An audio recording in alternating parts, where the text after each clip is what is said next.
la ilaha illallah wa asyhadu anna Muhammadar Rasulullah. Allahumma salli wa sallim wa barik ala Muhammad wa ala ali Muhammad, amma ba'du. Rabbi shrah li sadri wa yassir li amri wa hlul 'uqdatam min lisani yafqahu qawli. Rabbi zidni ilma warzuqni fahma, amin.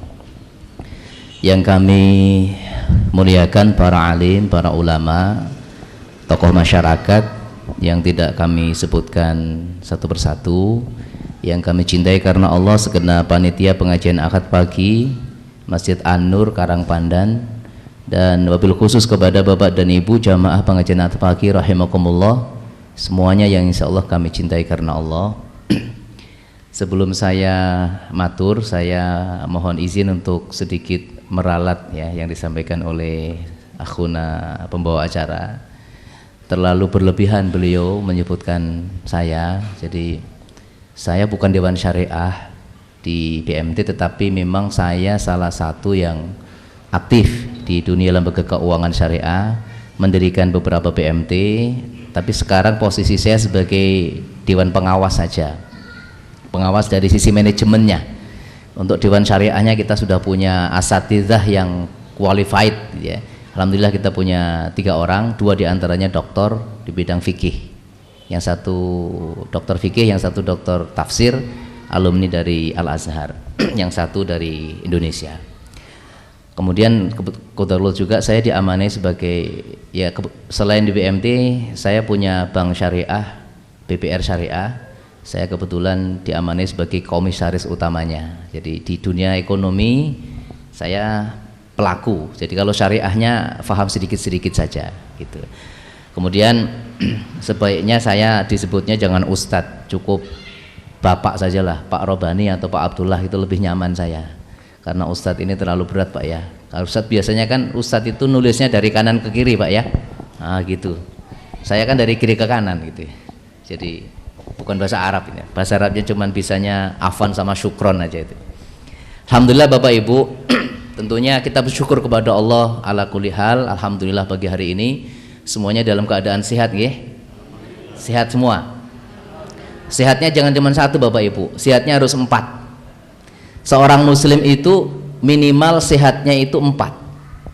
Yang pertama adalah sehatul akidah, sehatul ma'nawiyah, sehatul ruhiyah. Sehat akidahnya, sehat spiritualnya, sehat keimanannya. 1. Insya Allah kita semuanya memiliki itu Pak ya, dapat itu dari Allah Subhanahu wa taala. Kita semuanya sehat insya Allah ruhaniyahnya, spiritualnya, keimanannya. Ini merupakan kesehatan pertama yang harus kita terus jaga. Kenapa? Karena keimanan inilah yang nanti akan menyelamatkan kita di hadapan Allah Subhanahu wa taala. Surat Asy-Syu'ara, surat nomor 26 ayat 88-89. A'udzubillahi minasyaitonirrajim. Yauma la yanfa'u malu wala banun illa man atallaha biqalbin salim. Di hari kiamat nanti nggak ada lagi yang manfaat, anak-anak nggak manfaat, harta nggak manfaat, semuanya nggak manfaat. Yang akan selamat di hadapan Allah nanti adalah orang-orang yang menghadap Allah dengan hati yang salim, qalbun salim. Hati yang salim, hati yang selamat, hati yang tidak ada unsur kesyirikannya, hati yang betul-betul mentauhidkan Allah Subhanahu wa taala, hati yang sehat, tidak berpenyakit. Karena kalau kita nanti membedah tentang anwaul qulub, macam-macam hati, merujuk ke kitabnya Ibnul Qayyim Al-Jauziyah, itu hati itu ada 3, qalbun salim, qalbun marid, qalbun mayyit. Hati yang sehat, yang hidup, hati yang sakit, dan hati yang mati, gitu kan. Hati yang hidup hatinya orang-orang beriman. Cirinya bagaimana? Alladzina yazkurullaha, apa namanya? Idza dzukirallahu wajilat qulubuhum wa idza tuliyat alaihim ayatuhu zadathum imana wa ala rabbihim yatawakkalun. Jadi hati orang yang sehat itu hati yang ya terikat dengan Allah Subhanahu wa taala ya. Kalau di runut itu hidupnya itu cuma 3 titik itu Bu, rumah, masjid, kemudian tempat dia untuk beraktivitas gitu. Rumah, masjid, tempat dia aktivitas gitu. Mulai nyambut gawe ya nek rumah masjid gitu. Masjid, ngomah, tempat nyambut gawe. Gitu aja lah. Ritmenya sederhana. 3 titik itu sentral seorang mukmin itu. Gitu, nggak neko-neko gitu. Itu hati yang sehat. Kita nggak fokus sekedar membahas singkat saja. Yang kedua, qalbun marid. hati yang sakit, hati yang ada penyakitnya. Ya, ini hatinya orang-orang munafik. Dia hatinya penuh kedengkian. Sawaun alaihim a'anzartahum am lam tunzirhum la yu'minun. Ya, jadi orang-orang fi qulubihim marad, di dalam hatinya ada penyakit. Dia benci kepada kebaikan, benci kepada kebenaran. Orang-orang munafik begitu. Dan yang terakhir qalbun mayyit, hati yang mati, ini hatinya orang-orang kafir. Yang tadi di depan saya katakan sawaun alaihim a'anzartahum am lam tunzirhum la yu'minun. Kenapa? Khatamallahu ala qulubihim, al-ayat. Jadi yang pertama kita harus jaga terus adalah kesehatan spiritual kita, kesehatan rohani kita, kesehatan keimanan kita. Makanya ngaji itu wajib, Pak. Ngaji itu wajib gitu. Artinya ngaji di sini adalah bagaimana kita bukan semata-mata belajar di otak kita, tapi bagaimana menjaga kesehatan maknawiyah kita, ruhiyah kita. Sehat yang kedua seorang mukmin itu adalah sehatul akal, sehat akalnya. Akalnya ini dijaga supaya sehat. Maka salah satu kewajiban syariat ini adalah hifdzul akal, menjaga kesehatan akal. Dengan cara apa? Ya akal ini kita jaga supaya bagaimana dia bisa berkembang dengan baik, ya tidak terisi dengan perkara-perkara yang buruk. Nggak sampai nanti pikirannya ini, otaknya ini isinya barang-barang yang negatif. Dan otak ini Bapak Ibu itu sangat tergantung dengan inputnya, apa yang dibaca, apa yang dipelajari gitu kan. Makanya ada orang yang pikirannya aneh-aneh ya karena inputnya aneh-aneh gitu kan. Maka otak kita terus dijaga, terus belajar. Investasi yang tidak akan rugi itu investasi leher ke atas, belajar, berkembang terus, ngaji terus, ya iqra, kita baca semua ilmu yang ada di alam semesta ini. Dan kapasitas otak kita ini dengan izin Allah ini luar biasa Bapak Ibu, luar biasa. Orang Indonesia ini relatif tingkat, kalau tidak salah ya, informasi terakhir yang saya dapatkan, Indonesia ini negara ranking 2 seluruh dunia dari bawah untuk hobi membacanya. Jadi masyarakat Indonesia itu dikenal masyarakat yang malas baca. Padahal perintah pertama Allah turunkan pada kita apa? Iqra. Negara-negara yang kebetulan bukan Islam pun itu justru mereka masyarakatnya rajin baca. Jepang misalkan. Makanya kalau pengen pinter, kalau pengen cerdas, baca. Belajar seperti ini, menurut survei yang saya pernah pelajari, belajar itu kalau hanya mendengar itu sekitar 10% yang nyantol, Pak. Jadi jiping, ngaji kuping, ngaji yang hanya mengandalkan kuping itu kurang lebih 10% yang nyantol. Kalau mendengar sambil melihat itu bisa sampai 30%. Mendengar sambil melihat. Oh, makanya saya tadi minta ada infokus ya, biarpun rata cetok gitu nanti karena terang kan, mudah-mudahan menambah daya serap kita. Nah, kalau mendengar, melihat dan mencatat itu bisa sampai kurang lebih 70-80%. Wallahu a'lam. Jadi kalau pengen ilmunya nyantol, yo mirengne, yo mirsani, yo nah gitu. Nah, sayangnya kita ini baca juga malas, nulis apa lagi? Ulama-ulama kita dulu Bapak Ibu luar biasa semangat bacanya. Ada seorang ulama, saya lupa namanya, itu suatu ketika saking hobinya baca, dia seneng baca kitab. Tiba-tiba, mohon maaf, pas baca kitab tiba-tiba perutnya mules, pengen ke belakang, pengen kamar kecil. Karena dia nggak ingin waktunya di kamar kecil pas buang air, buang hajat itu terbuang percuma, dia panggil pembantunya. Pembantunya dipanggil, khodamnya disuruh, nih mulai dari sini baca yang keras biar aku denger gitu. Jadi di kamar mandi saja itu dia tetap mendengarkan ilmu yang dibaca oleh pembantunya. Sampai seperti itu. Nah, kita ini ya mau coba nih sing diwaca grup WA gitu. Karena WA yang ke Facebook gitu kan. Ya akhirnya ya dapatnya yang gitu-gitu gitu. Nah, jadi Bapak Ibu, ini salah satu indikasi kalau kita pengen sehat akalnya, baca. Nggih. Mulai baca sekarang. Kalau kita baca artikel ya artikel yang berkualitas lah. Tapi beda loh Bu, kita baca di WA, di media sosial dengan baca buku itu beda. Efeknya beda. Saran saya bacanya buku. Entah itu buku yang masih yang bisa baca kitab ya kitab, kalau enggak ya yang terjemah. Insya Allah lebih bagus daripada kita baca di media sosial. Gitu. Yang ketiga adalah sehatul jasad, kesehatan fisik. Ini penting juga. Kesehatan fisik.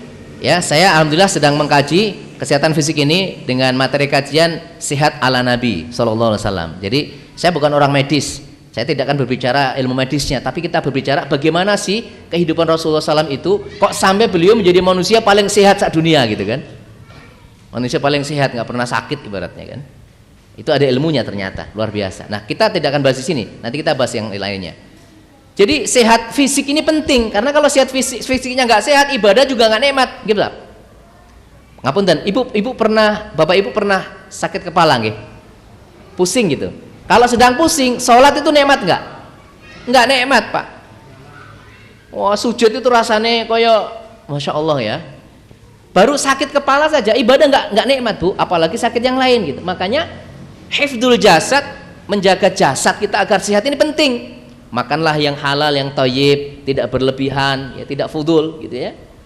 Kemudian istirahat yang cukup. Jadi orang itu sakit itu mayoritas karena pola makan nggak sehat, Bu.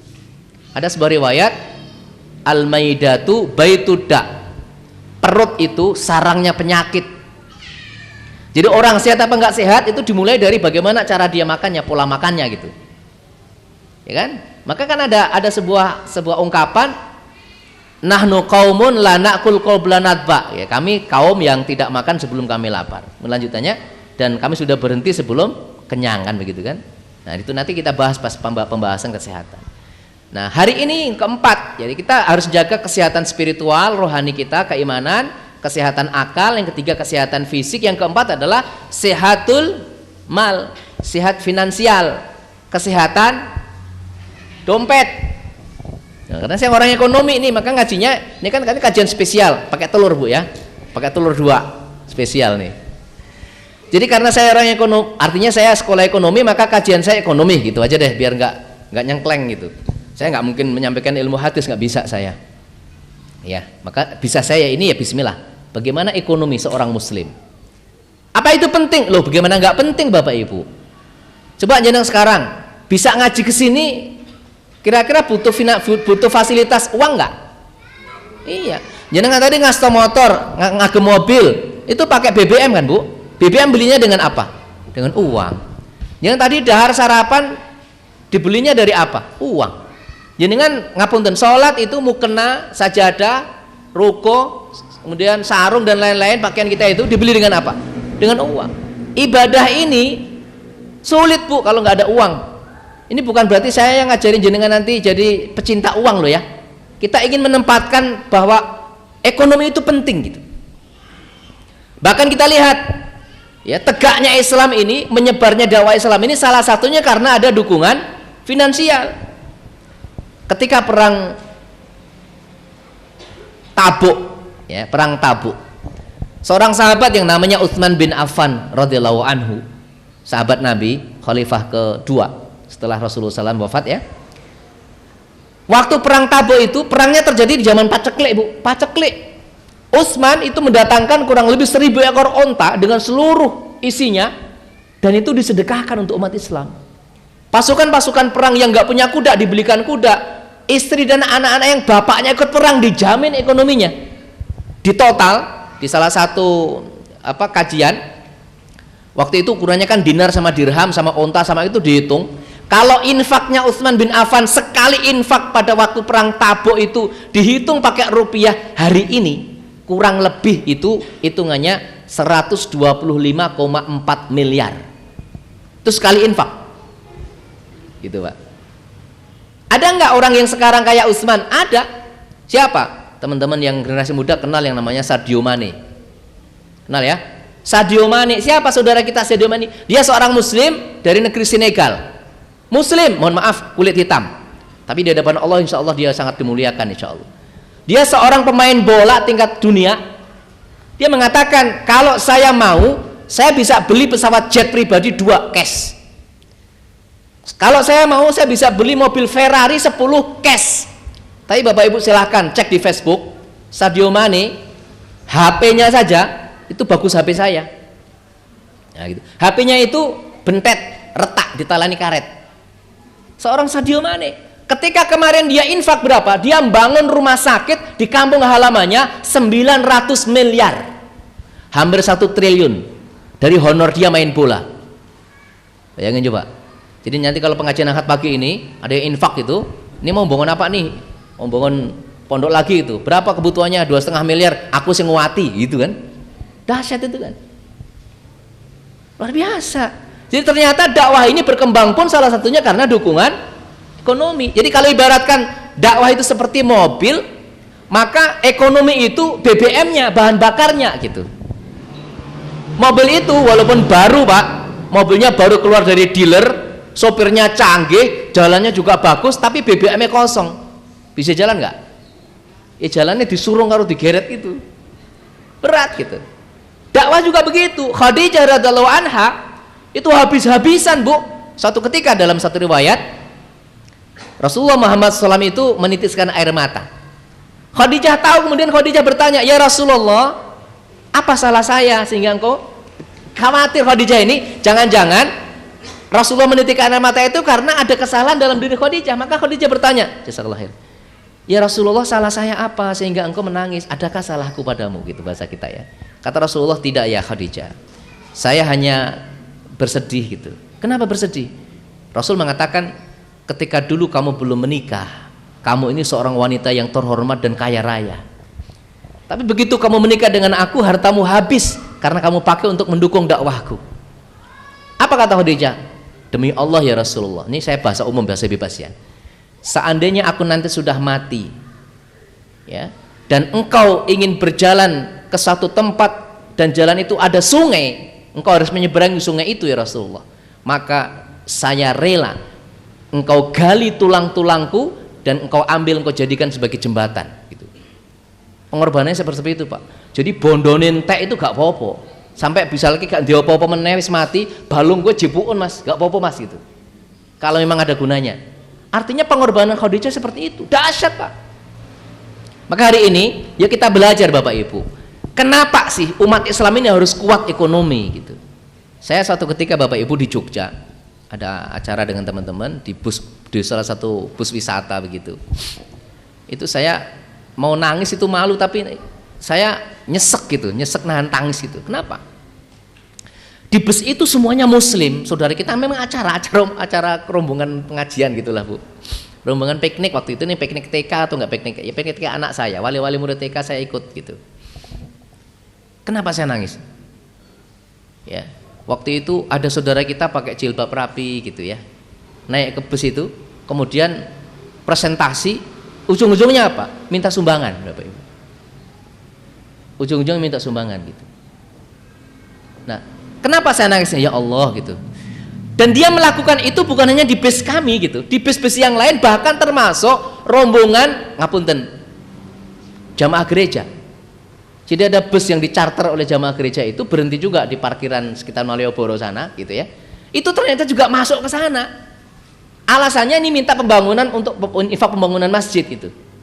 Coba Bapak Ibu, seandainya umat Islam itu mayoritas kaya dan dia punya keimanan yang baik, saya yakin itu nggak perlu ini seperti ini, nggak perlu seperti ini. Jadi nyesek itu rasanya, ya Allah, kok ono ya sedulurku sing seperti ini gitu ya.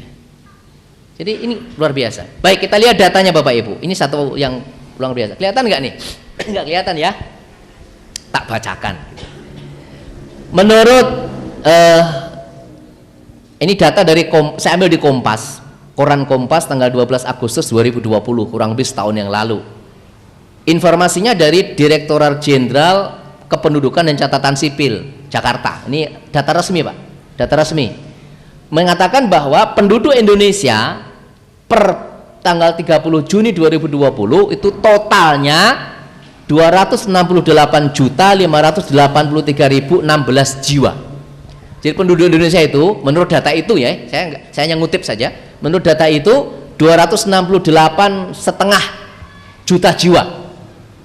Wong Indonesia wis 268 meh 267 juta. Meh 209 juta. Nah, kemudian saya cari informasi, ketemulah dari times.id bahwa dari jumlah itu umat penduduk Indonesia itu yang beragama Islam kurang lebih 87,2% atau sekitar 234.204.390 jiwa. Dulu umat Islam Indonesia pernah mencapai kurang lebih 80 kurang lebih 90%. Umat Islam dulu di Indonesia itu 90% pernah. Sekarang tinggal 87,2%, turun 2,8%. 2,8% itu gede loh Pak. Turunnya karena apa? Wallahu alam. Bisa jadi umat Islam KB ini berhasil sehingga pertumbuhan jiwanya berkurang, atau orang-orang non muslim tambah populasinya karena anaknya banyak, atau karena ada orang non muslim yang masuk ke Indonesia jadi warga negara Indonesia gitu. Kita nggak tahu ini. Yang jelas jumlah kita dari 90 tinggal 87,2%, jumlahnya 234 juta sekian.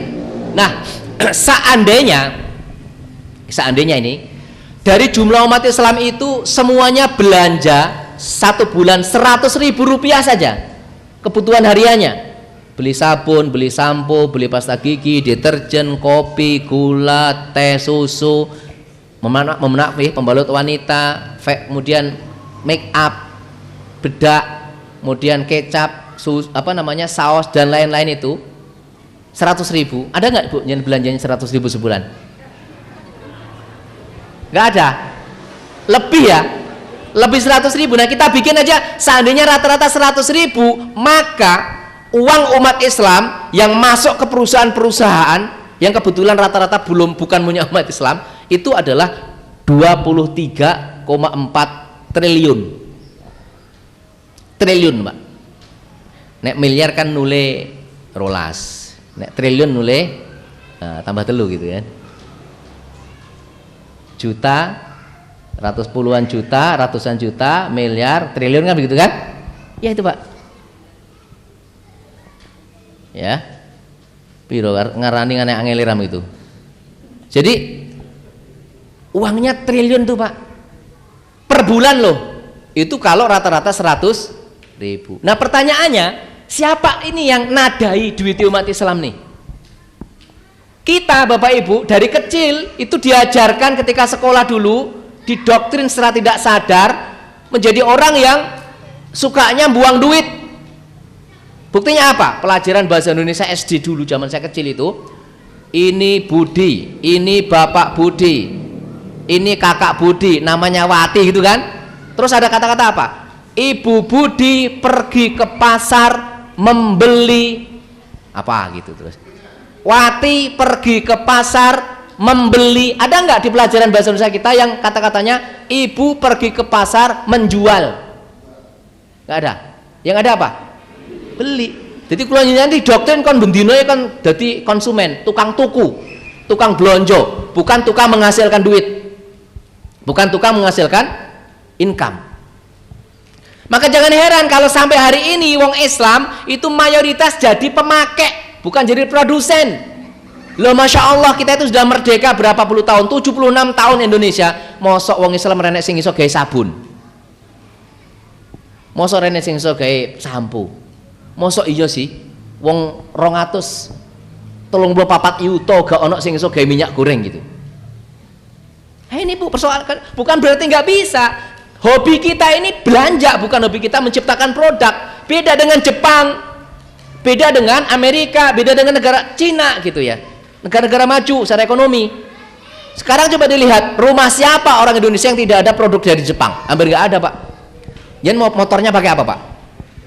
Honda, Suzuki, Yamaha. Dari mana Pak? Jepang semua. Jangan di rumah punya AC, mungkin punya kipas angin, punya kulkas, mereknya apa? Dari mana itu? Kalau nggak Jepang, Korea, kalau nggak Cina, betul nggak? HP jenengan apa? Xiaomi, ada Oppo, ada Cross, ada apa? Dari mana itu? Cina. Coba kita jujur-jujuran aja, cek sepanjang jalan raya di seluruh kota di Indonesia ini, tengok kanan, tengok kiri, itu toko-toko besar, perusahaan-perusahaan besar punya siapa? Iya. Jujur aja itu, pabrik-pabrik besar itu punya siapa? Saya baru saja diminta ngisi pengajian sebelumnya ya, pengajian terakhir khutbah Jumat di salah satu pabrik, karyawannya sekitar 7.000, kebutuhannya 15, baru dapat 7.000. Saya tanya kebetulan kan ini ada pengajian, kok aneh, lumayan nih pabrik ada pengajian gitu, ada sholat Jumat. Sholat Jumatnya belum di masjid Pak, belum punya masjid. kantinnya sak lapangan bola itu disekat separuh untuk kantin, separuh untuk sholat Jumat. Jadi kalau sholat Jumat itu sebelah itu yang klutek luntang lunting itu, sini Jumatan gitu. Saya tanya ini, Pak, ini pabrik milik siapa kok bisa ada acara keislaman seperti ini? Milik Pak, ada Cina, Singapura gitu. Tapi boleh kok kita kegiatan seperti ini. Alhamdulillah gitu ya. Cina juga yang punya akhirnya, walaupun Singapura gitu ya. Luar biasa. Dan ternyata dia punya di Jawa Tengah aja katanya 3 pabrik yang gede. Salah satunya di tempat kami. Karyawannya rata-rata di atas 7.000 sampai 15.000. Bayangin coba, Bu. Ya, ini jujur-jujuran aja, kita ini ternyata jadi pemakai, konsumen, buruh gitu ya. Produsennya rata-rata orang lain. Ini Pak, ini kesadaran kita. Makanya jangan heran, sak sugih-sugih karyawan, sugih mana dengan bosnya? Begitu. Lah dia bisa gaji 7.000 orang loh tiap bulan, Pak. Itu satu titik. Kita, wah ini harus kita pikirkan, ya Allah, apa ya sih selama nih kita mau bergantung sama mie kita itu dari mulai bangun tidur sampai bangun tidur lagi, yang kita pakai, yang kita makan, kita minum itu produk dari perusahaan milik bukan muslim. Bangun tidur ya, gosok gigi, pakainya pasta gigi milik mereka, Unilever gitu kan. Satu contoh aja ya. Kita bukan kebencian, ini fakta saja ya. Bukan karena tidak ada kebencian, kita fakta saja. Kemudian habis gosok gigi, kita kan masih malam tuh sholat tahajud. Ya, jeda sholat tahajud dingin, kita bikin tehnya Sariwangi, Unilever lagi gitu kan.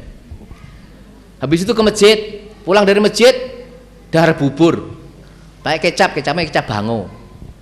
Ya. Unilever lagi gitu ya. Bar mangan ki pas mangan soto atau bubur itu nyiprat sampai rumah direndam pakai deterjennya Rinso, Soklin, yang kono meneh gitu kan. Apa lagi? Habis itu masak minyak gorengnya Bimoli, wis ngene kono meneh. Mine Indomie. Apalagi? Intermi, apalagi? Pokoknya wis ngene kono kabeh lah. Ya, kita punya apa gitu? Kita punya apa? Yang kita makan, yang kita pakai, yang kita ini dari mulai tidur sampai mau tidur lagi udah sana semua. Ini loh Pak. Padahal potensinya yang kalau seandainya ini dipegang umat Islam dahsyat tuh. Nek rata-rata 1.023 triliun lebih kok, apalagi sampai 500.000 kali 5 berarti kan. Nah, makanya ini alasannya kenapa umat Islam itu harus ekonominya kuat. Satu, karena ternyata berniaga, berbisnis, berdagang itu sunnah Nabi, Pak. Kanjeng Nabi itu pebisnis. Bahkan sebelum Rasulullah Muhammad SAW diangkat sebagai Nabi, sebelum Muhammad diangkat sebagai Rasul, dia sudah berbisnis. Betul apa leres? Ya kan? Bahkan Rasulullah itu dapat istri Khadijah itu kan salah satu wasilahnya karena beliau berbisnis. Betul nggak? Iya. Jadi kalau kita berbisnis, kita berdagang Bapak Ibu, itu bukan semata-mata kita cari rezeki, cari duit, bukan semata-mata itu. Kita itibak sunnah, itibak Nabi. Kanjeng Nabi dagang, yuk kita dagang gitu loh. Makanya Bapak Ibu jenengan boleh jadi pegawai negeri silahkan. Jadi petani oke, jadi karyawan no problem, tapi saran saya tetap berdaganglah. Apa saja, yang penting halal. Karena apa? Niatkan ini itibak Nabi, Kanjeng Nabi dagang, bismillah aku ya tak melu-melu dagang gitu. Gitu loh Bu. Jadi jangan malu berdagang. Ada kadang-kadang orang, aku nek dodol isin nih utang ra isin gitu kan. Ngapunten loh ya, aku nek ngomong ya ngene iki. Saya kadang-kadang betul Bu, ketemu orang itu tidak dagang isin, tidak apa dodolan gitu, malu alasannya sak embuh, tapi di sana dia punya tanggungan sama udah piye gitu. Bu, boleh percaya boleh nggak? Silakan cek. Saya dulu 5 tahun lebih itu jadi pedagang asongan Bu. Sebelum saya punya bank, sebelum saya punya BMT, sebelum saya punya biro umroh 2, sebelum saya punya warung makan geprek, sebelum saya punya beberapa perusahaan yang lain, properti juga sedikit, saya dulu pedagang asongan Bu. Saya ngasong di bis Pak, kurang lebih 5 tahun, lebih 5 tahun. Saya itu yang belum saya lakukan cuma 2, ngemis sama ngamen. Alhamdulillah nggak pernah. Tapi yang namanya jualan koran, jualan mete, jualan kacang, jualan minuman dalam kemasan, jualan roti, pernah semua Pak. Permen itu saya jual. Jadi yang namanya, mohon maaf dulu kan bis masih banyak. Yang namanya gur dipisu-pisui kondektor, diunek-unekke di nih, arta sebut kasar ora tega. Dimeripat-meripatke sama orang mobil gitu, orang bus itu udah makanan harian, Pak. Karena memang saya desel-desel di penumpang itu gitu. Permen saya 100 perak dapat 4 itu dulu, Bu, tak jeglokin itu. Istri saya hamil anak ketiga. Padahal istri saya itu anaknya kiai. Masnya 2 di pesantren semua, ustadz semua gitu. Anak saya istri anak terakhir, bapaknya kiai gitu. Tak rabi, bojone pengasong lagi. Nggak ngertinya ketika sudah berhenti baru cerita, nangis ibu saya, ibu mertua saya. Kenapa? Ya saya nggak malu, saya bisanya dapat rezeki halal waktu itu baru itu gitu ya. Tapi alhamdulillah kemudian saya nabung dapat rezeki, sekarang berkembang dengan izin Allah semuanya. Jadi bisnis itu jangan malu, Pak. Nabi aja nggak malu. Nabi itu jualannya jualan apa? Ya macam-macam kan. Maka sampai ada suratan li'ila fi Quraisy. Orang-orang Quraisy itu berniaga Mekah ke Syam. Dari Mekah bawa produk Mekah dijual ke Syam. Habis di sana pulang ke Mekah bukan tangan kosong, pulaan lagi di Syam, barang-barang di Syam dibawa ke Mekah. Jadi Rono yo itu badi, Rene itu badi gitu. Bapak saya, Bu, rumahnya di Jatipuro situ. Sampai sekarang masih sugeng alhamdulillah, mohon doanya selalu sehat. Cerita, zaman bujangnya dulu umur 11 12 tahun sampai 16 tahun, bapak saya itu jualan kelapa. Itu jalan kaki dari Jatipuro sampai Matesih. Itu cerita bapak saya. Bapak dhisik iki mlaku le, nek dodol klopo kuwi sangka kene kuwi tekan Matesih iki mlaku. Saya nggak bisa bayangkan tuh, Pak. Saya dari rumah saya sekarang bawa mobil sampai sini itu kurang lebih tadi 55 menit. Dengan kecepatan rata-rata 100 lebih karena masih pagi gitu. Lah ini jalan kaki sangka Jatipuro tekan Matesih, kayak nggak pakai sandal, nggawa klopo itu. Berapa beratnya? Tapi orang-orang dulu mereka pedagang gitu. Betul nggak, Pak ya? Luar biasa, Pak. Jadi Nabi berdagang. Jadi kalau kita berdagang, berbisnis, berniaga, insya Allah kita niatkan untuk ittiba Nabi. Silakan Pak, nanti habis ini dagang ya. Jual apa saja, ya, yang halal penting. Ibu-ibu kan paling pintar jualan kan. Hari ini jual kulkas, besok jual apa? Bukan begitu ya, Bu ya. Oh, apalagi sekarang online banyak, apa-apa bisa diiklankan, bisa di-online-kan. Saya punya karyawan, ya, selalu saya motivasi, ikut saya jangan lama-lama gitu. Kalau bisa jangan di karyawan. Dan alhamdulillah, Bu, saya sudah punya sekarang sekitar 5 mantan karyawan saya sekarang jadi bos. Buktinya apa? Dia sudah punya karyawan, sudah punya perusahaan.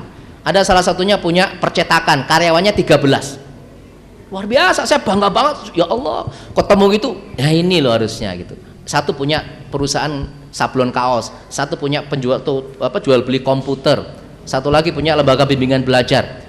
Jadi ikut karyawan itu oke, jangan lama-lama gitu loh, supaya bisa lebih cepat. Yang kedua, kenapa kita harus memiliki ekonomi yang kuat? Ternyata ini fakta sejarah. 10 sahabat Rasulullah SAW yang dijamin Allah masuk surga itu ternyata mayoritasnya adalah pedagang, Pak, pebisnis. Ada riwayat 3 yang saya tahu yang mengatakan 6 dari 10, 7 dari 10, 9 dari 10.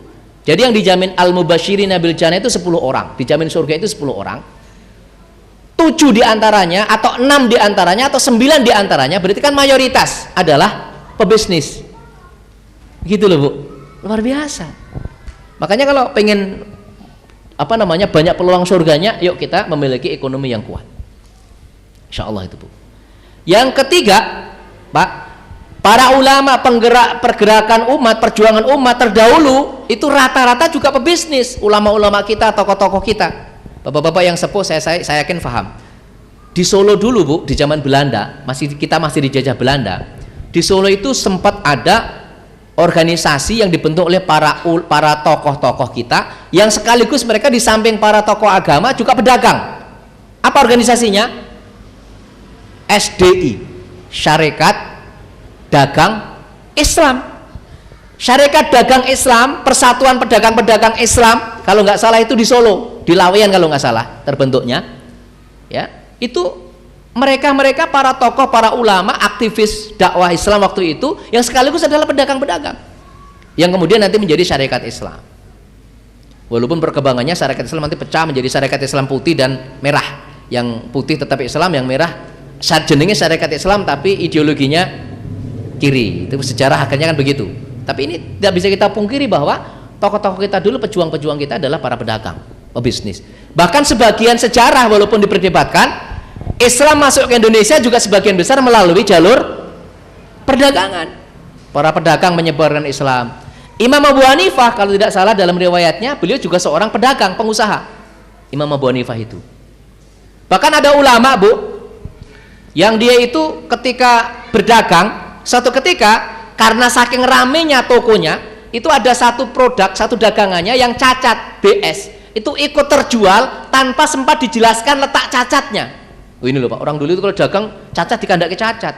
Orang kayak saiki cacat barang digelokke istimewa gitu. Motor sekre pecah barang kayak oli istimewa gitu kan. Padahal pecah itu. Kejujuran bagi pedagang kita dulu, orang-orang soleh dulu sampai sekarang juga insya Allah itu luar biasa. Saya punya teman Pak, jujur itu ternyata membawa berkah betul. Saya punya teman jual beli mobil second. Ada calon pembeli dari Purwodadi ke Wonogiri.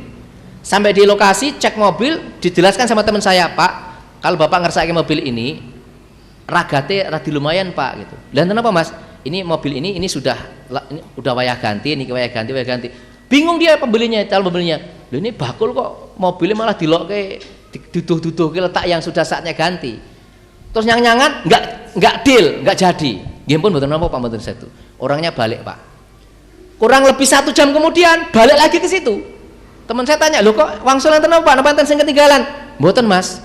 Kula niku dalam perjalanan mikir, kula mau dugi Sukarjo mriko. Ning terus balik mriki kula. Mikir kula, agek iki aku ketemu bakul kok jujur ram gitu ya. Akhirnya ya wis Mas kula gelem. Ya ternyata itu yang semula enggak jadi, Bu. Jadi dan itu jadi pelanggan sampai sekarang. Jadi memang saking jujurnya teman saya itu. Letak rusaknya di mana, wayah ganti ini apa, itu diatur ke. Pak niki mobil niki mun wayah ganti, niki mboten kirang maksimal. Disampaikan gitu. Wah itu jadi luar biasa gitu. Oke. Yang keempat, ini yang luar biasa Bu. Kenapa kita perlu berbisnis Bapak Ibu? Karena 9 dari 10 pintu rezeki itu ada riwayat menjelaskan itu berasal dari perniagaan. Jadi nek pengen dapat rezeki banyak itu jadilah pedagang. Rezekinya 9 arah. Bukan 8 arah. Nek mata angin 8, timur, tenggara, selatan, barat daya, barat laut, utara, timur laut, 8. Kalau pedagang rezekinya bukan hanya 8 arah, 9 arah. Walaupun ini riwayat ini ada yang mempertanyakan ya, tapi kita ambil saja riwayatnya untuk lidifa amal, untuk mendorong kita beramal. Tis'atun asy'ari rizki fit tijarah ya. Tis'atun asy'ari rizki fit tijarati. 9 dari 10 pintu rezeki itu ada dalam perniagaan, ada dalam bisnis, ada dalam perdagangan. Ya, riwayat Al-Harbi dalam Gharib Al-Hadis dari hadis Nu'man bin Abdurrahman. Au kama qala Rasulullah sallallahu alaihi wasallam. Jadi begitu Bapak Ibu. Nek pengen rezekinya akeh dagang. Loh dagang niku betul-betul luar biasa Pak. Apa-apa dadi duit Pak kalau orang dagang itu. Bahkan ada satu pengalaman di salah satu, ini waktu zamannya era Orde Baru dulu, zamannya masih Pak Harto dulu. Itu kan kampus-kampus biasa ada sipen maru, seleksi penerimaan mahasiswa baru, terus ada ospek, ada perpeloncoan waktu itu nggih Pak nggih. Sing ngelakoni zaman Pak Harto dulu sing kuliah dipelonco, digojlok gitu. Nah, ada satu mahasiswa itu di kampusnya itu kan ribuan mahasiswa baru. Itu setiap tradisinya kalau perpeloncoan itu mahasiswa baru itu harus melumuri tubuhnya dengan telur busuk. Jadi semuanya kon golek 2 butir telur busuk terus dipecah, dilumurkan dari kepala sampai tubuhnya. Sembuh aneh-aneh, nyambung orang nyambung wis. Pokoknya zaman dulu aneh-aneh ngoten niku. Dia punya otak bisnis, Bu. Ini mahasiswa golek telur busuk ya oke sing isin. Pedagang-pedagang telur kalau punya telur busuk sedih apa seneng? Sedih, telur busuk itu mambu toh Bu. Nah maka dia kemudian mendatangi pedagang-pedagang telur gede itu cari telur busuk dibeli. Pedagang-pedagang nggak malah mintanya nggak dibeli, wes tulung gua no Mas. Iki aku njuk tulung gua no aja tak kayak ongkos gua gitu. Banyak yang begitu. Jadi gratis. Wong telur busuk mosok dijual. Nah teman saya akhirnya mengumpulkan ribuan telur busuk ditampung di salah satu rumah kontrakan gitu. Terus dia bikin pamflet informasi, yang butuh telur busuk hubungi saya gitu. Itu subhanallah Pak. H-1 dari hari penutupan perpeloncoan itu dia panen raya itu Pak. Telur kula aneh gratis dijualnya. Wah, gitu. Itu tak dagang telur busuk aja bisa jadi rezeki, Bu. Mungkin ada yang bertanya, "Tat, saya mau dagang apa?" Loh kok bingung? Kita itu pegang kepala aja, itu dagangan banyak tuh. Betul nggak? Kepala kita ini ada apa ini? Kopiah. Dagang kopiah. Ibu-ibu ada mukena, ada jilbab. Betul nggak? Ada potong rambut, ada bisnis minyak rambut, bisnis potong rambut, bisnis sisir rambut, bisnis sampo. Apalagi, Pak? Luar biasa, itu baru kepala nih. Belum turun, Bu. Apalagi kalau udah ngomong masalah ibu-ibu itu kan senang yang glowing tuh. Kalau udah bicara glowing, Pak, ibu-ibu itu urusannya luar biasa itu. Pengen glowing, Bu. Ada resepnya nanti ya. Saya pernah satu ketika ke salah satu dokter praktek penyakit kulit. Ada santri yang sakit kulitnya, kita obatkan. Saya heran karena ada banyak sekali anak-anak muda remaja putri yang keluar masuk di praktek itu. Terus saya penasaran, saya tanya sama yang bagian penjaga praktek dokter, saya tanya, "Mbak, ini yang keluar masuk ini pada beli apa?" Gitu. "Anu, Pak, ini beli krim." "Krim apa, Mbak?" "Krim kecantikan, Pak." Oh, ternyata si Bu dokter itu di samping dia praktek dokter kulit, dia jual krim kecantikan untuk perawatan wajah itu loh, Bu. Harganya, Bu, bagi saya ngeri. Paling murah itu 50.000 sampai 250.000 untuk pemakaian 1 pekan. Berarti kan sebulan nek nganggo 50.000 anggarannya berarti 200.000. Nek sing tuku 250 berarti sebulan 1 juta. Itu nggo dandani rai. Gitu loh. Itu bisnis luar biasa kan, Pak? Dahsyat tuh. Nah, jadi luar biasa, Bu. Kalau pengen banyak informasi, banyak peluang rezeki, bisnis. Yang kelima, dengan berbisnis, dengan berdagang, berniaga, kita itu insya Allah punya kemerdekaan yang lebih, waktunya lebih merdeka, gitu kan? Penghasilan juga bisa lebih merdeka. Kalau karyawan kan dibatasi tuh, Pak, jam kerjanya diatur, jam sekian sampai jam sekian, seragam kudu ngene, gitu, Pak. Terus engko gaji aja kenaikannya setahun kadang-kadang, apalagi zaman corona kan gaji naik mboten niki. Zaman corona ini, Bu, banyak perusahaan yang kemudian mem-PHK karyawan, betul napa leres? Ada yang tidak di PHK tapi gajinya potong separuh. Saudara saya jadi kena ngalami, Bu. Saudara saya kerja satu perusahaan, gajinya 9 juta sebulan. Tahu-tahu langsung nerima 4,5. Perusahaan bilang, "Yang gelem semene ra gelem mengundurkan diri." Karena alasannya kita sedang corona. Oh, gitu. Jadi corona itu somare apa-apa. Termasuk perusahaan kami juga terpaksa, Bu, harus matur kepada seluruh karyawan. Saya kumpulkan karyawan semuanya, saya bilang, "Saya mohon maaf, tahun ini belum ada kenaikan gaji." Di kami, Bu, biasanya tiap tahun gaji karyawan naik 10%. Tiap tahun. Dari gaji pokoknya naik 10%. Biasanya sing gaji pokoknya 1 juta ya tambah 100 gitu loh gampangannya gitu. Nah, tahun ini, tahun 2020 dan 2021, 2 tahun ini kami nggak bisa naikkan gaji karena bertahan aja sudah luar biasa nih, Bu. Nah, kalau bisnis naiknya ya nggak begitu kan ya, berbeda, Pak, nanti. Makanya kalau pengen merdeka itu lompatannya dengan berbisnis. Baik, ini satu contoh aja, nggak usah kita ini. Sekarang, baik, kita lihat ini fenomena. Nggak kelihatan, Bu, ya? Nggak? Waduh, nggak kelihatan sama sekali. Itu saya duduli apa ini?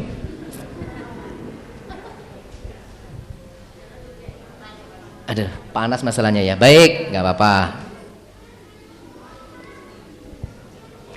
Nah, ini aja deh, Bu. Di belakangnya dikasih whiteboard nggak ada ya? Atau dikasih apa gitu ya yang bikin gelap ya? Nggak ada ya. Baik. Ada 5 alasan, Bapak Ibu. 5 alasan mengapa umat Islam ini, itu kan tadi beberapa beberapa dalil-dalil saja yang memotivasi kita untuk berniaga. Sekarang alasannya kenapa kita ini secara spesifik, secara khusus diharapkan memiliki kekuatan ekonomi.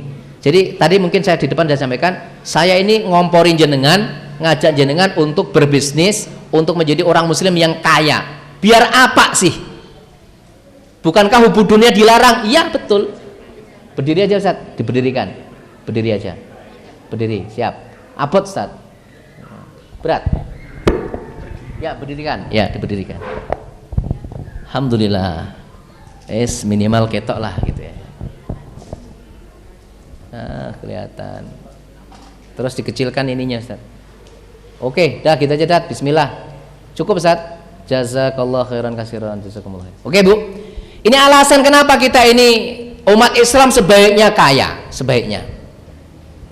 Kan ada hadis Nabi, al-mu'minu al-qawiyyu khairun wa habbu ilallah minal mu'min ad-dhaif wa fi kulli khairin atau kama qala Rasulullah sallallahu alaihi wasallam. Orang mukmin yang kuat itu lebih baik dan lebih dicintai Allah daripada mukmin yang lemah.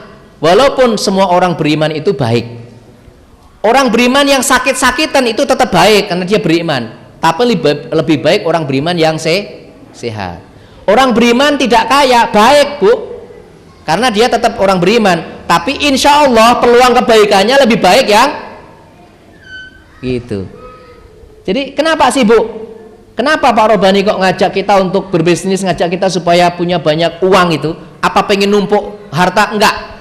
5 alasannya. 1, Bapak Ibu, supaya kita ini hidup nggak punya hutang. Allahumma amin. Debt free. Umat Islam itu sebaiknya jangan punya hutang, Pak, karena hutang itu resikonya sampai akhirat. Betul apa betul? Saya nggak usah sebut. Di salah satu kecamatan kemarin, silakan cek di media, ada seorang ibu rumah tangga usianya baru sekitar 40-an tahun, anaknya 2 kecil-kecil, mati gantung diri karena terlilit hutang pinjaman online 15 tempat. Utangnya 15 nggon. Pinjaman online yang bunganya ngeri. Terlilit hutang, Pak. Akhirnya karena diteror terus tiap hari, stres, bunuh diri. Dan di masyarakat sini ada nggak, Bu, bank plecit? BPD, Bank Pendak Dino itu. Bukan BPD nama bank pemerintah loh ya, singkatan aja. BPD, Bank Pendak Dino. Pendak Dino Moro. Utangnya sak yuta, nompone 900. Wes. Nompo 900 catat sak yuta, bungane 20%. Nauzubillah itu. Nggak akan ada orang sukses yang seperti itu. Hancur pasti. Saya sudah membuktikan berkali-kali kasus, Pak, menemukan kasus hancur luar biasa. Makanya masjid ini harus kuat baitul malnya, supaya apa? Supaya menjadi solusi menghadapi rentenir ini. Lah rentenir itu jam 3 pagi udah gerak loh, Bu. Betul, Bu. Pasar-pasar itu kan mulai jam 3 udah mulai aktif, Pak. Jam 2 bahkan pedagang-pedagang sayur itu didatangi dengan pinjaman 1.500.000, cukup fotokopi KTP. Kita masih tidur ngorok sebagian. Mereka udah gerak. Gimana ngelawan mereka? Ya harus punya baitul mal yang kuat. Kami praktek di Wonogiri baru kecil, Pak, mengumpulkan pedagang paguyuban. Kita bikin paguyuban, anggotanya sekitar 85 orang. Kami modal 20 juta, kami pinjamkan 500-an, 1 jutaan bergilir tanpa bunga. Pinjem 100 balik 100, diangsur ping 10. Pinjem 1 yuta balik 1 yuta, diangsur ping 10. Pas ngangsur infak sukarela, nggak usah ditentukan. Infaknya dibuka sebulan, tiap bulan ditambahkan modal. Itu sampai hari ini sudah berkembang menjadi kurang lebih 60 juta. Baru sekitar 4 tahun. Tapi uang segitu bantu orang berapa, Pak? Yang bantu ini paling tukang bakso bakar, tukang cilok, tukang cireng, yang utangnya 1 jutaan itu. Dahsyat ini, Bu. Makanya kita ini pengen hidup tanpa hutang, karena nafsul mu'min mu'allaqatun bidainihi hatta yuqdanahu anhu dainuhu. Rasulullah SAW. Jiwanya, rohnya seorang mukmin itu terkatung-katung, nggak jelas nasibnya sampai diselesaikan semua hutang-hutangnya. Jadi di hutang niku mati syahid mawon, Pak, mboten bisa mlebu surga, Pak, kalau belum diberesi hutangnya. Makanya Bapak Ibu yang sekarang masih punya hutang, catat hutangnya, sampaikan ke ahli waris dan minta doa, komitmen, ayo segera nyaru hutang. Gitu, Pak, ya. Lu nanti kalau semua nggak punya hutang, BMT bagaimana, bank syariah bagaimana, nggak ada masalah, tetap jalan dengan sistem nanti musyarakah, mudharabah dan seterusnya. Jangan jadi investornya, bukan jadi yang hutang. Jujur Bapak Ibu, saya pernah terlilit hutang dan rasanya raka penak, dan alhamdulillah alhamdulillah hari ini saya sudah bebas hutang. Saya masih punya hutang sedikit, tapi sudah ada jagane, jadi hutang itu nulungi temen, tapi jagane juga, jadi tiap bulan saya udah nggak mikir, karena tinggal udah ada yang ngangsur rutin gitu loh, Pak. Tak anggap sudah nggak hutang lagi, 7 bulan lagi insya Allah selesai. Waktu saya punya hutang itu, Bu, betul, mangan reso turu, turu reso mangan gitu. Ini orang punya hutang begitu. Begitu selesai hutangnya, mangan itu Bu, sambal lawe cuman nasi putih, sambal tomat, karo rempelo ati goreng itu enak banget. Itu kalau nggak punya hutang ya, luar biasa itu. Jadi Bapak Ibu, nanti ada amaliyah ya, amal fisiknya tentu kita dengan bekerja, ya, dengan menabung, hemat dan seterusnya. Nanti ada lanjutan materi ini. Kalau satu ketika nanti saya dapat rezeki ngaji di sini lagi, akan saya sampaikan bagaimana manajemen keuangan rumah tangga supaya kita bebas hutang. Saya punya hutang 1,5 miliar selesai 2 tahun. Padahal penghasilan saya waktu itu belum ada 50 juta sebulan. Kok bisa? Allah Maha Kaya, ada ilmunya. Ada ilmu nyarutang cepet. Fisiknya ada ikhtiarnya, hatinya ada ikhtiar dengan amaliyah. Amaliyah-amaliyah yang bisa mencepatkan membebaskan hutang. Bahkan ada doa yang cepat bebasin hutang. Kita amalin itu Bu. Wong itu memang ada dalilnya kok. Salah satunya kan ada doa yang wirid dibaca tiap pagi sore ya. Allahumma inni a'udzubika minal hammi wal hazan wa a'udzubika minal ajasi wal kasal wa a'udzubika minal jubni wal bukhl wa a'udzubika min ghalabati daini wa qahrir rijal. Itu salah satu aja, yang lain ada. Tapi jangan cuma doa, itu ikhtiar batinnya, fisiknya ada, manajemennya ada. Insya Allah bisa. Pokoknya hutang selesaikan di sini. Jangan sampai mati ninggal hutang. Suatu ketika ada seseorang meninggal, Rasulullah takziah, tapi Rasulullah nggak sholat. Si ahli warisnya, jenazah itu digotong Bu, digotong, didekatkan oleh mereka kepada Rasulullah. Maksudnya Rasulullah tolong disolatkan. Sebelum menyolatkan Nabi bertanya, ahada dainun, apakah jenazah ini punya hutang? Bala ya Rasulullah, nggih Kanjeng Nabi. Dinaraini, 2 dinar. 2 dinar Pak. Jenazah ini punya hutang 2 dinar. Apa kata Nabi? Sallu ila sahibikum. Ya kamu aja deh yang sholat untuk saudaramu. Jadi kalau ada orang mati masih punya hutang, Nabi nggak mau nyolatkan Bu. Padahal sholat jenazah kan sholat memohonkan ampun. Allahumma gfirlahu warhamhu wa'afihi wa'fu anhu. Allahumma gfirlaha warhamha. Ini kan? Lah Nabi nggak mau mintakan ampun loh Pak. Kalau mati masih punya hutang. Padahal mati bisa datang sewaktu-waktu. Makanya hutang wajib tercatat. Jangan sampai hutang diam-diam. Rekosolnya kalau hutang diam-diam nanti qadarullah meninggal, hutangnya nggak ada saksinya, nagih yang akhirat. Berat tuh Pak. Nagih di akhirat itu nggak bisa dibayar dengan dinar dengan dirham, nggak bisa dibayar dengan rupiah. Bayarnya dengan apa? Pahala kita diambil untuk nutup hutang. Yang nggak cukup, dosanya yang kita utangi diambil, dibebankan pada yang punya hutang. Nauzubillah. Makanya selesaikan secepatnya. Kan ada beberapa hal yang dalam Islam itu harus dipercepat. 1, menguburkan jenazah. Yang kedua apa? Menikahkan anak kalau memang sudah ada calonnya. Yang ketiga apa? Qadaul dain, membayar hutang. Jadi membayar hutang itu sesuatu yang harus dipercepat. Jatuh temponya tanggal 20, jeneng tanggal 5 dia duit bayarkan, jangan nunggu tanggal 20. Ijik 20 dino ya. Duit niku lunyu ngungkul-ungkuli welut kayak oli lho Bu. Welut kayak oli tambah lunyu kan. Duit niku tambah lunyu meleh gitu. Anggapannya ijik 15 dino lah jatuh tempone duitnya engko wae nyaurut. Wah bahaya itu. Cepatkan nyaur hutang itu. Gitu Bu ya. Jadi kita pengen kaya supaya apa? Supaya hidup tidak punya hutang. Allahumma amin. Yang kedua, kita pengen kaya supaya apa? Supaya bisa melaksanakan rukun Islam dengan sempurna kelima-limanya.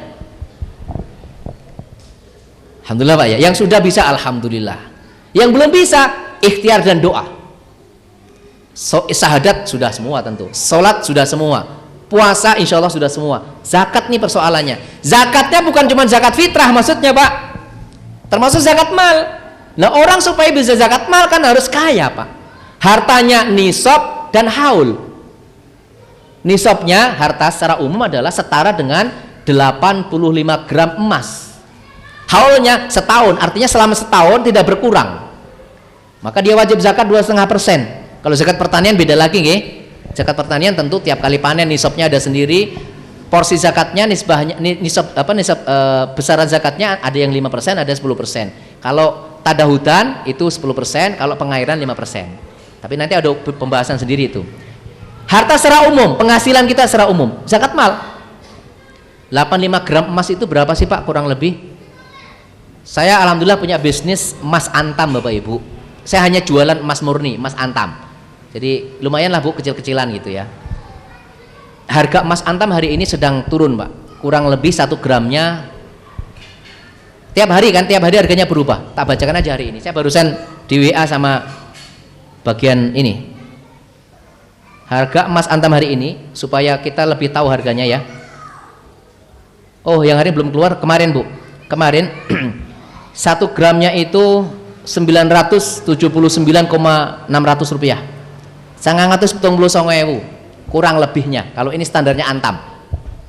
Berarti bulatkanlah 1 juta deh. Berarti penghasilan kita setahun itu kurang lebih 85 juta. Per bulan kurang lebih 7,5. Jadi minimalnya kita supaya bisa masuk dalam kelompok muzaki, penghasilan minimal kita 7,5 juta lah Pak. Kayaknya panjenengan sudah lewat semua ini insyaallah ya. Lewat semua, Allahumma amin. Begitulah Bu. Ini salah satunya. Zakat orientasinya Pak. Gedein zakatnya. Yang ketiga apa? Agar kita ini bisa lebih sebelum ke sini, sebelum ke ketiga. Rukun Islam kan yang keempat zakat. Yang kelima haji. Haji Bapak Ibu, Jawa Tengah, antrian haji se-Jawa Tengah itu rata-rata 28 tahun. Jadi kalau panjenengan daftar sekarang haji yang lewat Kemenak nih, itu 25 sampai 28 tahun lagi baru dapat giliran berangkat. Kalau jenengan sekarang usianya 50 tahun, berarti 75 tahun nanti baru berangkat. Itu nek tidak ada percepatan. Kira-kira gimana Pak? Lama atau suwe? Pengen haji yang cepat, daftarnya jangan haji lewat pemerintah, jangan lewat yang Kemenak, tapi daftarnya yang haji plus. Haji plus saja Bu, sekarang ini antrinya kurang lebih 5 sampai 7 tahun. Saking oke sing daftar plus, antrinya 5 sampai 7 tahun Pak. Bayarnya berapa? Kurang lebih 11.000 sampai 12.000 US dollar, 1 yuto lah. Pengen cepet lagi, haji yang tidak pakai antri, haji furoda, haji tanpa antri, daftar berangkat. Daftar tahun ini berangkat tahun ini juga bisa insya Allah kalau nanti udah dibuka. Berapa biayanya? 17 sampai 18.000 US dollar, sekitar 250 juta per orang. Apa ada? Saya hampir tiap tahun berangkatkan jamaah Bapak Ibu. Kemarin terakhir saya berangkatkan orang Jatipuro situ, mohon maaf, orang Wonogiri perbatasan Jatipuro, lulusan SD, juragan bakso, berangkat suami istri 500 miliar. Oh, itu baru ongkosnya, belum pamitannya, belum oleh ya, begitu. Bisa. Artinya apa? Butuh duit enggak? Umroh saja sekarang Bu, mahal. Hati-hati kalau ada yang nawari umroh murah di era pandemi, saya mohon hati-hati. Karena mahal Bapak Ibu. Mahalnya kenapa? Satu, ada biaya-biaya yang dulu murah jadi sekarang mahal. Dulu bis di sana itu bisa diisi 48 orang Pak. Sekarang hanya boleh diisi 24 orang, separuh nih. Dulu hotel sekamar boleh berempat, sekarang rata-rata sekamar berdua. Belum visanya, belum nanti isolasinya, belum nanti swabnya, belum nanti macam-macamnya. Nah, jadi dibandingkan sebelum pandemi, umroh sekarang harganya meningkat secara umum. Jadi jangan tergiur harga murah dulu. Tentu butuh ragat Bu, dan ini untuk ibadah gitu. Makanya ini alasannya kenapa kita perlu untuk berbisnis. Yang ketiga, kenapa kita perlu kaya Bapak Ibu? Supaya kita itu bisa lebih berbakti kepada orang tua kita dan membahagiakan keluarga. Ngapunten Bapak Ibu, sekarang itu cek saja masuk kedokteran, anak kita kuliah kedokteran berapa sih biayanya? UNS berapa, Undip berapa, UGM berapa, gitu aja kan bisa. Ya, itu yang jalur umum, yang jalur undangan, jalur macam-macam. Terus kira-kira 10 tahun lagi berapa sih kira-kira biayanya? Sekali lagi masalah biaya, dan sekolah sekarang rata-rata mahal.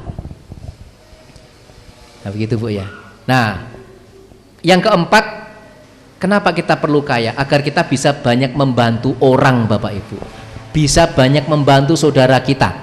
Bu, saya alhamdulillah dengan teman-teman belajar mendirikan pesantren kecil-kecilan. Alhamdulillah santri kami sekarang kurang lebih 70 orang putra putri terpisah. Dari 70 orang itu, karena memang baru angkatan kedua ini, Dari 70 orang itu Bu, yang membayar itu hanya 14 anak. Itu pun tidak penuh sebagian. Ada yang penuh sebulan 500.000, ada yang penuh 500, ada yang 300, ada yang 200, ada yang 400. Sisanya yang 56 ya atau 66, sisanya pokoknya 70 dikurangi 14, 56 Pak ya. Yang 56 nol, nggak bayar. Kenapa? Orang tuanya nggak mampu Pak, rata-rata fakir miskin, anaknya pengen mondok, apa kita tolak? Nah kemudian dari mana ongkosnya untuk membiayai pesantren ini Bapak Ibu? Hitungan dari bendahara pesantren, tiap bulan kami ini harus ready iso raiso mbuh piye carane kudu enek dana cash itu 45 sampai 50 juta untuk makan minum santri, kesehatan santri, listrik, air, honor ustadz, dan kebutuhan pondok yang lainnya sebulan itu 45 sampai 50 juta. Nah ini kan peluang surga toh Pak. Kita membiayai anak-anak yang ngafalin Quran, anak-anak yatim lagi sebagian. Padahal Nabi mengatakan aku dan orang yang mengkafil, yang menanggung anak yatim di surga nanti seperti dua jari ini. Jari kita 5, yang paling dekat jaraknya itu ya jari telunjuk dengan jari tengah, duding ada penunggul. Nabi mengisyaratkan aku dan orang yang mengkafil menanggung anak yatim itu di surga nanti. Di surga nanti dikatakan begitu, tempatnya dekat banget seperti dua jari ini. Kalau orang naik haji Bu, hadisnya kan al haju al mabruru laisalahul jasa ilal jannah, atau kama qala Nabi sallallahu alaihi wasallam. Haji yang mabrur tidak ada balasannya kecuali surga. Tapi surganya di sebelah mana? Belum dijelaskan di hadis itu. Itu saja orang rela antri puluhan tahun keluar puluhan juta, betul nggak Pak? Lah nyantuni yatim itu nggak perlu antri, nggak perlu puluhan juta Pak, sak mampu nih. Surganya jejer Kanjeng Nabi, dekat Kanjeng Nabi, dahsyat tuh Pak. Makanya saya punya cita-cita Bu, mohon didoakan Ibu ya. Saya punya mimpi Bapak Ibu dan sekarang terus saya usahakan dengan izin Allah, mudah-mudahan dimudahkan. Saya tuh pengen menjadi bapak asuh 100 anak yatim. 100 saja Pak. Dah. Kalau kira-kira satu anak yatimnya itu 500.000, berarti sebulan berapa Pak? 50 juta. Artinya saya punya cita-cita, mudah-mudahan Allah mudahkan. Saya pengen tiap bulan itu bisa infak minimal 50 juta. Bisa nggak kira-kira Pak? Insya Allah bisa. Ikhtiar Bu ya. Doa, saya mau doa panjenengan. Apa ada? Teman saya sudah ada yang lebih dari itu Bu. Saya punya teman Bu, subhanallah, pesantrennya loro, santri ini swidak. Tiap 2 tahun ngelulus ke petang puluh, ngelulus ke 30. Tiap 2 tahun wisuda. Santrinya 60 santri ini semuanya nggak bayar Pak. Nol. Di situ diopeni apa-apa, mangane diopeni semuanya. Bayangin coba Pak, ngopeni cah penghafal Quran 60 orang, gurunya digaji sama dia, santrinya gratis. Pengen nggak gitu Bu kira-kira? Pengen Pak. Jadi kita kaya itu pengennya untuk seperti itu, untuk memperindah akhirat kita, bukan untuk sekedar bermewah, enggak, cukup. Dan teman yang saya ceritakan ini Bu, yang pesantrennya 2 ini, orangnya kaya, baru saja membeli rumah 5 miliar dipakai geria Quran. Bayangin Pak, omah di tepi jalan raya 5 miliar cash dia bayar, habis itu apa? Dipakai geria Quran, bukan dipakai untuk showroom untuk apa, enggak, geria Quran Bapak Ibu. Luar biasa Pak. Orangnya kalau pergi Bu naik mobil apa? Avanza, Mobilio, mobilnya kelas-kelas gitu aja Pak, tapi akhiratnya dahsyat tuh. Ya, kita pengen seperti itu. Nah pertanyaannya, kita ini tiap bulan berapa infak kita? Gitu. Jadi kalau pengen membeli akhirat kan Allah begitu, innallaha ashtara minal mu'minina anfusahum wa amwalahum bi anna lahumul jannah. Sahabat-sahabat Nabi dulu membeli surga, dalam tanda kutip membeli surga itu dengan hartanya Pak. Abu Bakar As-Siddiq, Umar separuh, Abu Bakar kabeh gitu kan, dahsyat gitu. Utsman, Abdurrahman bin Auf. Nah kita pengen menjadi seperti mereka walaupun levelnya level Karang Pandan lah gitu. Berapa yang jenengan yang lebih paham? Yang terakhir nih Bu, kenapa kita pengen kaya? Karena kita ini pengen punya banyak amal jariah. Ibu, Bapak yang hadir di masjid ini, siapa yang sudah punya masjid yang dibangun dengan uangnya sendiri? Sudah ada? Sudah ada? Kita doakan mudah-mudahan segera ada. Saya baru saja ngisi pengajian Maulid Nabi dalam rangkanya di Wonogiri, kecamatannya Sidoarjo. Ada sebuah masjid di kampung dibangun dengan biaya kurang lebih 1,8 miliar oleh seorang pemuda usia 29 tahun. Seorang diri. Jadi ada anak Wonogiri lulusan STM merantau ke Jakarta, ikut perusahaan. Terus sambil ikut perusahaan dia bikin perusahaan. Lama-lama perusahaannya ini gede. Akhirnya dia sekarang punya perusahaan mempekerjakan ratusan orang. Pulang kampung bangun masjidnya kampung itu yang semula kecil dibangun sama dia. Seluruh tukangnya warga kampung diupai sama dia. 1,8 miliar dari kantongnya pribadi. Dahsyat nggak tuh Bu? Cah 29 tahun loh Bu. 29 tahun sudah punya masjid, amal jariyah itu. Padahal jelas Nabi mengatakan, man bana lillah masjidan fid dunya banallahu lahu baitan fil jannah. Oh, kama qala Rasulullah SAW.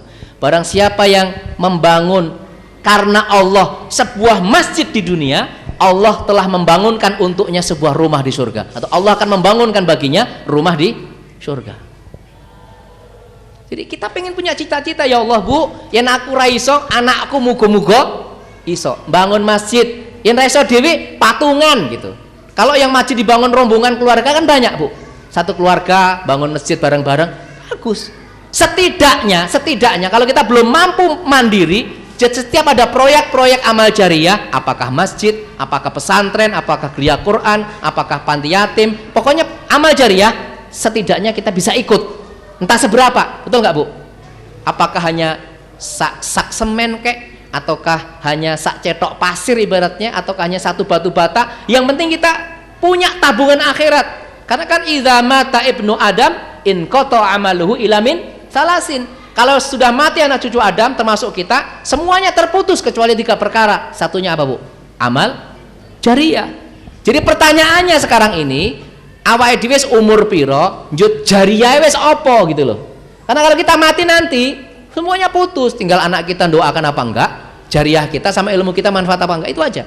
Makanya ayo Bu, semangat Bu, mumpung si kuat, si sehat, sing sregep nyambut gawe, sregep nabung, sregep golek duit gua apa? Gua amal jariyah gitu loh Bu.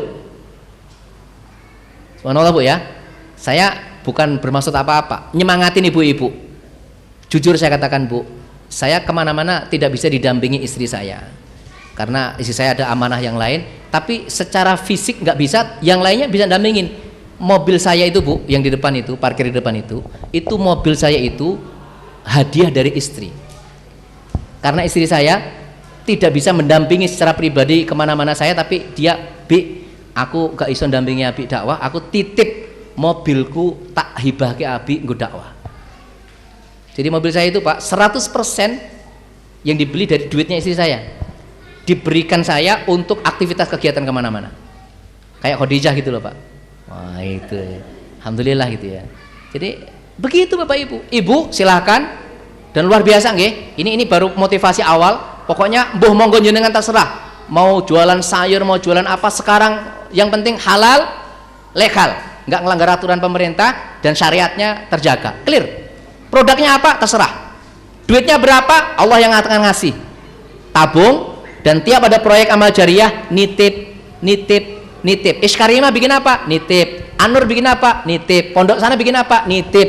Di akhirat kita tinggal panen Bu, kita meninggal gitu tinggal panen. Dan terakhir saya tutup, silakan nanti dibuka surat Al-Munafikun ayat yang ke-10.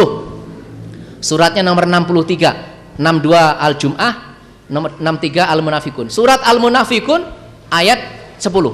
Di ayat itu Bapak Ibu dijelaskan, seandainya orang yang sudah mati itu boleh minta hidup kembali, bisa minta hidup kembali, apa yang akan mereka lakukan?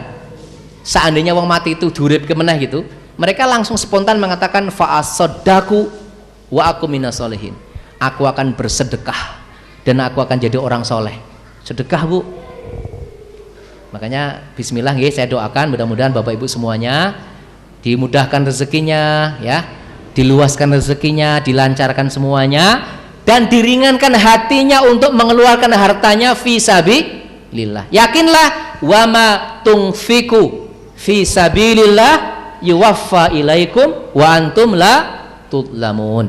apapun yang kalian keluarkan di jalan Allah semuanya akan dikembalikan oleh Allah pada kalian. Jadi nggak akan ada yang hilang.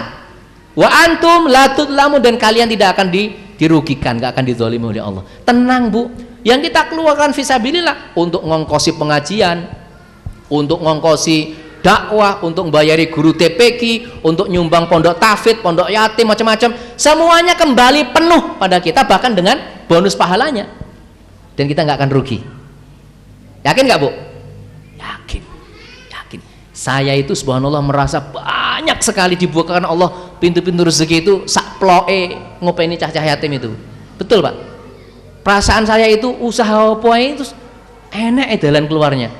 Mungkin ini Allah membukakan rezekinya anak yatim melalui kami gitu loh. Belum tentu rezeki saya, tapi ono lah Po. Nah, gitu. Jadi ini Bapak Ibu, jadi ya kerja keras terus. Anak-anak kita nih latihan kerja nih. Nah, yang penting yakin Pak. Ya, bismillahirrahmanirrahim. Begitu Bapak Ibu, mudah-mudahan bermanfaat, dan insya Allah kalau misalkan suatu ketika Allah memberikan rezeki lagi, kita ketemu lagi, saya akan sampaikan insya Allah materi tentang bagaimana manajemen keuangan rumah tangga. Karena jujur saja saya melihat, yang saya pantau di jamaah-jamaah kami, banyak yang jane di penghasilan, bahkan suami istri punya penghasilan kabeh, ning kok ra iso nabung, kok utangnya pirang-pirang, itu gimana sih? Ini nanti kan kita bedah bersama-sama. Ada ilmunya kok Bu, sederhana, dan itu sudah kami praktekkan. Saya sudah berumah tangga 26 tahun. Jadi kula niku nikah tahun 93 Bu. Saya sudah berumah tangga 26 tahun, dan ini saya praktekkan bersama dengan istri saya. Alhamdulillah, ternyata hari ini kami hidup dimudahkan Allah, nggak punya hutang, punya tabungan, ya bisa, ya sedikit-sedikit bisa ikut beramal jariah dengan teman-teman. Dan ini akan saya bagi supaya Bapak Ibu semuanya juga tidak punya hutang, Allahumma amin, punya tabungan yang banyak, yaitu tabungan akhirat dan tabungan dunia. Demikian Bapak Ibu, mohon maaf nggih, ini pengajian spesial katanya, nggak tahu telurnya di mana. Mudah-mudahan bermanfaat, dan mohon maaf Ustadz dan Bapak Ibu sekalian, saya tidak bisa membersamai panjenengan sampai selesai. Saya langsung mohon izin karena ba'da zuhur, ba'da asar, ba'da isya saya ada undangan di Sragen 3 tempat. Jadi dari sini saya langsung meluncur ke Sragen, ba'da zuhur di Sragen Kota, ba'da asar di Sidoarjo dekatnya Masaran, kemudian ba'da isya di Sragen Kota lagi pengajian di sana. Mudah-mudahan, mohon doanya, mudah-mudahan selalu diberkahi Allah Subhanahu wa taala. Kekurangan kesalahan murni dari saya, semoga Allah mengampuni. Subhanakallahumma wa bihamdik, asyhadu alla ilaha illa anta astaghfiruka wa atubu ilaik. Assalamualaikum warahmatullahi wabarakatuh.